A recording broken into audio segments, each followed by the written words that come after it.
هو الوضع بالحكم اللي فات بالحكم اللي جاي باي حكم ما غير مؤثر في الزمالك. هو مرتضى منصور قاعد لغايه الانتخابات الجايه وهيكسب الانتخابات الجايه وهو لم يرحل ومحدش قال له حاجه.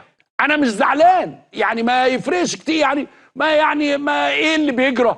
هو النادي يعني في حاله سيئه جدا، حاله سيئه جدا. انما بس افهم حد يفهمني يعني، لو فاهم حاجه يعني بعت لنا كده على الفيسبوك يقول لك لا يا عمرو، ما هو الدولة لازم تطعن في عزل مرتضى منصور. ليه الدولة بتطعن في عزل مرتضى منصور؟ مش مرتضى منصور اللي طاعن يعني. انا افهم ان مرتضى منصور يطعن في عزله اللي تشوفوه يعني، من اخر يعني اهتمامات. انا بشجع فرقه خسرانه سوبر لوسيل السوبر المصري بطوله افريقيا كاس مصر، السوبر الجديد منسحبه منه، خسرانه النهارده في الدوري مركز ثالث، ما بقتش تفرق سينا من جون سينا.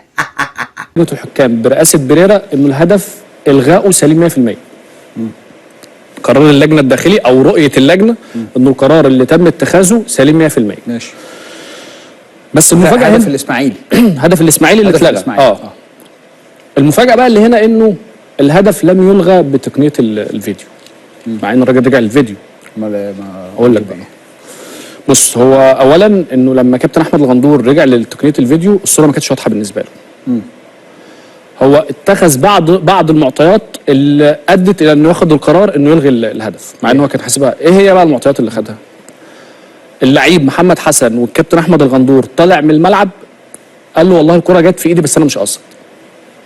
واحده واحده بس اقول لك، والتسجيل بتاع القصه دي فيها قص جدل انا بزهق منه. بس انا اقول لك اللي حصل، لان هو مش موجود في مسكت لزقت فيا. الناس بتتكلم في تقنيه الفيديو. لا انا بحكي لك بقى ان دي وقائع. حلف بالله قال لك انا ما قلتش وما عملتش. لا انا بحكي لك، ودي وقائع. وممكن يجيبوا لما لقى الكابتن احمد الغندور الصوره مش واضحه في تقنيه الفيديو، بيبقى في مشاورات بين طاقم التحكيم.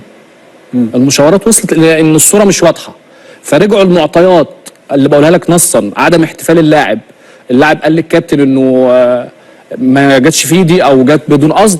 نمره 3 شاف انه تغيير الكوره ما تروحش لوحدها كده، لازم في حاجه لمستها، فخد القرار بناء على الثلاث معطيات. يا باشا خلاص عايزين نتجاوز خساره الاسماعيلي من الاهلي ونركز في خساره الاسماعيلي من الداخليه. دعونا نتناسى اخطاء الماضي لنرتكب اخطاء جديده. نعم لهبوط الاسماعيلي.